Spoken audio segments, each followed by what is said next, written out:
Corona मुतासरीन की आखिरी रसूमात की अदायगी एक संगीन मसला बन गया है। कोरोना के इस दौर में मैयत की आखिरी रसूमात कौन अदा करेगा और कैसे अदा करेगा, ये सवाल अहम हो गया है। कभी मैयत के रिश्तेदार क्वारंटीन में होते हैं तो कभी अस्पताल में आइसोलेशन वार्ड में भर्ती रहते हैं, या फिर कोरोना से इस कदर खौफजदा हो जाते हैं कि अपने करीबी रिश्तेदारों के आखिरी रसूमात अदा करने से तक इनकार करते हैं। ऐसे ही महलूकीन की आखिरी रसूमात अदा करने के लिए कुछ लोग आगे आए हैं। इनके लिए पहल की है मुंबई के बड़ा कब्रिस्तान इंतज़ामिया ने।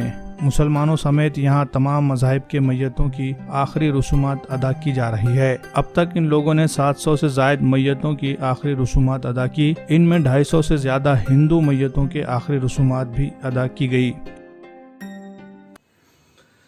सबसे पहला मामला जब मालूनी पुलिस स्टेशन की हद के अंदर आया कि एक मुसलमान की बॉडी को अंतिम संस्कार किया गया, जिसके बाद में मुसलमानों में काफी गुस्सा एक था कि बॉडी को जलाया गया है, जिसको लेकर के लगातार सरकार के सामने कुछ जिम्मेदार लोगों ने बातचीत की और ये कहा कि ये पूरा मामला बिल्कुल गलत है शराय इस्लाम के हिसाब से।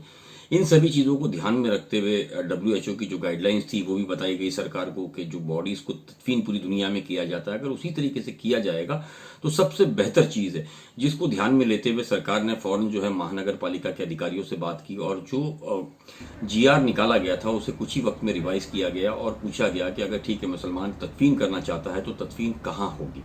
इन सारी ही चीज़ों को लेकर के सबसे पहला जो है बड़ा कब्रिस्तान जो कि जामा मस्जिद ट्रस्ट के अंडर में आता है, उसने ऐलान किया कि ठीक है अगर कोई भी मुंबई में बॉडीज़ नहीं लेगा तो हम बॉडीज़ लेने को तैयार है।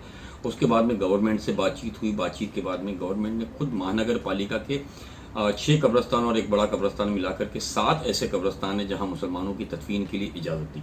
उसके बाद में सबसे बड़ी चुनौती ये थी कि आखिरकार काम कौन करेगा इन सारी चीज़ों को लेकर के। लोग इतने डरे हुए थे, कोई सामने आने को तैयार नहीं था। उस वक्त हमारी टीम जो है उन्होंने फैसला किया कि हम घर से निकल करके इस जिम्मेदारी में काम करेंगे, जिसमें जो जामा मस्जिद ट्रस्ट के जो चेयरमैन है शोएब खतीब साहब थे, फिर साबिर निर्माण जो कि बिल्डर और डेवलपर है, एडवोकेट इरफान शेख, मैं, सोहेल पारेख, सलीम पारेख, सोहेल शेख और रफीक सोरठिया जैसे लोग टीम के अंदर सामने आए। कुछ और लोगों के भी नाम सामने थे लेकिन वो काम के अंदर कहीं हमको बाद में नजर नहीं आए।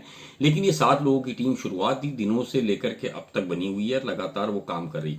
हालांकि अभी हमारे पास काफ़ी लोग हैं, बहुत बड़ी टीम है, तकरीबन 200 लोगों की टीम है जो यहाँ मुंबई से लेकर के पालघर, कल्याण और तलोजा तक के जो कब्रिस्तान है उनको देखती है। अगर कोई जिम्मेदारी का काम होता है तो उनसे वो रास्ता करती है और तदफीन का काम अंजाम देती है। शुरुआती दौर के अंदर जो सबसे बड़ी परेशानी हमारे लिए थी वो ये थी कि जो बॉडीज़ है वो काफ़ी घंटों के बाद मिलती थी। उसकी वजह ये थी कि जो महानगर पालिका है उसके अंदर लोगों की कमी थी, लोगों में डर था, बॉडी उठाने का डर था। जो प्राइवेट एम्बुलेंसेस थी वो बंद हो गई थी। महानगर पालिका के पास सिर्फ जो एम्बुलेंसेस थी उन सभी चीज़ों को लेकर के वो काम करते थे। तो जो एम्बुलेंसेस थी वो लगातार सभी धर्मों की बॉडीज़ को ले जाती थी, तो उसके लिए वक्त लगता था, जिसके चलते बॉडीज़ को अस्पताल से निकाल के कब्रिस्तान तक पहुंचाना ये एक चुनौती भरा काम हुआ करता था, चाहे वो परिवार हो चाहे हमारी टीम हो। उसके बाद हमने एक फैसला लिया कि क्यों ना हम एम्बुलेंस से शुरू करके लोगों की बॉडीज़ को लाना शुरू करें। हालांकि हमने कई प्राइवेट एम्बुलेंसेस के जो मालिकों से उनसे बात की, लेकिन डर के मारे सबने कहा कि कोविड-19 की डेड बॉडीज़ को लेकर के वो अपनी गाड़ी नहीं देंगे। फिर हमने एक बार फैसला लिया कि कुछ ऐसे लोगों की तलाश किया जाए जिनके पास एम्बुलेंसेस पड़ी हो, काफ़ी दिनों से बंद हो, चलाने वाला कोई ना हो। इन सभी चीज़ों का ख्याल करते हुए कुछ ऐसी एम्बुलेंसेस के मालिकों से हमारी बातचीत हुई जो पिछले कई महीनों से बंद थी। उसके बाद उसको हमने टोविंग करके जामा मस्जिद ट्रस्ट की तरफ लाया, उसको बनाने का प्रयास शुरू किया। खास करके जो हमारी टीम के कुछ लोगों को, जिम्मेदार लोगों को लगाया गया इस मामले के अंदर। अलग अलग जगहों से कुछ मैकेनिक्स की तलाश की गई। उसके बाद चुनौती थी कि सामान कहाँ से मिलेगा, और सामान भी मिलने के बाद तकरीबन 7 से 8 दिनों के अंदर ये एम्बुलेंसेस को हमने तैयार किया और अस्पतालों में भेजना शुरू किया। यहाँ खिदमत अंजाम दे रहे एम्बुलेंस के ड्राइवर भी कोरोना से मुतासिर होने के खौफ में रहते हैं। 20-20 घंटे इन लोगों को मैयतों को मुंतकिल करने के लिए इंतजार करना पड़ता है। इस मसले का भी बड़ा कब्रिस्तान इंतजामिया ने हल निकाल लिया है। इनके पास मौजूद पुराने एम्बुलेंस को ठीक किया गया और इन्हें मैयतों के लाने और ले जाने के लिए इस्तेमाल किया जाने लगा। इसी तरह आखिरी रसूमात अदा करने के लिए कई नौजवानों को तरबियत भी दी गई। हर टीम में 10-10 अफराद को शामिल किया गया। सिर्फ मुंबई ही नहीं बल्कि कल्याण, पालघर, तलोजा, कोकन और दीगर कई मकामात के लोगों की मदद के लिए बड़ा कब्रिस्तान इंतजामिया ने पहल की है। जब अस्पताल जाकर के मुसलमान बॉडीज को हमने लेना शुरू किया तो हमारे सामने जो एक सबसे बड़ी बात नजर आई वो ये थी कि सिर्फ मुसलमान की नहीं, गैर मुस्लिम जो हमारे भाई है जो मुंबई में रहते हैं उनके लिए भी ये बहुत बड़ा दिक्कत का मामला है। उनके लिए भी एम्बुलेंसेस की कमी है। तो हमने सोचा कि नहीं, धर्म के लोग जितने भी हैं उनकी हम सभी की बॉडीज जो है वो क्लेम करेंगे, अगर चाहे वो कब्रिस्तान या शमशान जहां भी उन्हें जाना है वहां पहुंचाएंगे।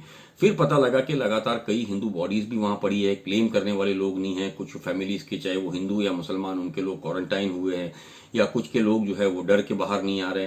तो हमारी टीम ने यह फैसला लिया कि अगर परिवार के लोगों से संपर्क होता है या परिवार के लोग उन्हें इजाजत देते हैं तो जिसकी भी बॉडीज है वो बॉडीज को वो पुलिस के साथ मिलकर क्लेम करेंगे और अंतिम संस्कार या तदफीन का काम शुरू करेंगे। जिसके बाद हमने लगातार काम शुरू किया हिंदू और मुस्लिम बॉडीज का।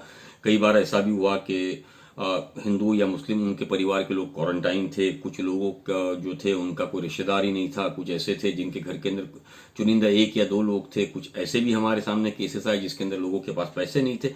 तो बड़ा कब्रिस्तान ने पूरी जिम्मेदारी निभाते हुए जिनके पास पैसे नहीं थे उनके पैसे भी पूरे अदा किए तदफीन के और या अंतिम संस्कार के।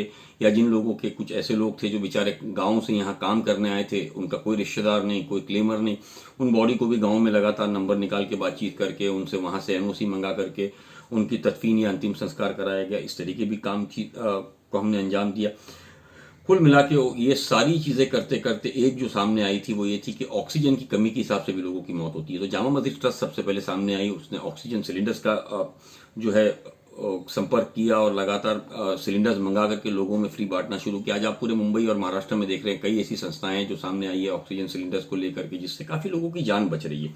इसमें हम सबसे ज्यादा शुक्रगुजार रहेंगे महाराष्ट्र सरकार का, जिन्होंने वक्त ब वक्त जहां हमको जरूरत लगी जीआर को लेकर के उन सभी जीआरओं में हमारी बातचीत सुनने के बाद में लीगल जो है उससे बातचीत की और हमारे को सारे ही जीआर जो कि एक महाराष्ट्र में रहने वाले और मुंबई में रहने वाले लोग हैं उनके फेवर में आ सकता है, उस तरह की जितनी चीजें थी वो सहूलियतें उन्होंने देने की कोशिश की है। फिलहाल हमने ये समझ लीजिए कि मुस्लिम बॉडीज की अगर हम बात करें तो तकरीबन 450 के आसपास से ज्यादा बॉडी जो है वो तदफीन कराई है। हमारे हिंदू भाई और बहनों की बॉडी 250 से ज्यादा हमने अंतिम संस्कार कराया है। लगातार सिर्फ इसके अंदर जो डर लोगों के अंदर बना हुआ है, मैं सभी से ये निवेदन करना चाहूंगा कि वो डर अपने मन से निकाले। जिस तरीके से मलेरिया, डेंगू जैसी बीमारी हमारे जीवन का हिस्सा है, उसी तरीके से कोविड है। अगर हम सतर्कता बरतते हैं, गवर्नमेंट की जो गाइडलाइंस है उसके ऊपर चलते हैं, तो आने वाले दिनों में इस महामारी से हम बच भी सकते हैं। इससे अपने आप को और अपने परिवार को सेफ भी रख सकते हैं। साथ ही साथ जो अपने बहुत करीबी और चहीते लोग हैं उनके अंतिम संस्कार के अंदर भी पूरा सहयोग दे सकते हैं। तुम्हारा मजहब कौन सा है? तुम्हारे अजीज के इंतकाल होने पर उसके आखिरी रसूमात अदा कौन करता है? ये सवालात आम दिनों में हमारे लिए अहमियत के हामिल होते हैं, लेकिन जब हालात खौफ व दहशत के बन जाए तो ऐसे वक्त में इंसान इंसानियत को फरामोश कर देता है। लेकिन कुछ लोग इससे ऊपर उठकर सोचते हैं और जरूरतमंदों की मदद के लिए दौड़ पड़ते हैं, फिर चाहे वो जिंदा हो या मुर्दा। मुंबई के बड़ा कब्रिस्तान इंतजामिया ने मौजूदा हालात में इंसानियत के बाकी होने की वो मिसाल पेश की है जो नाकाबिले फरामोश है। मेमन दुनिया के लिए मुंबई से सलीम अकबानी की खुसूसी रिपोर्ट।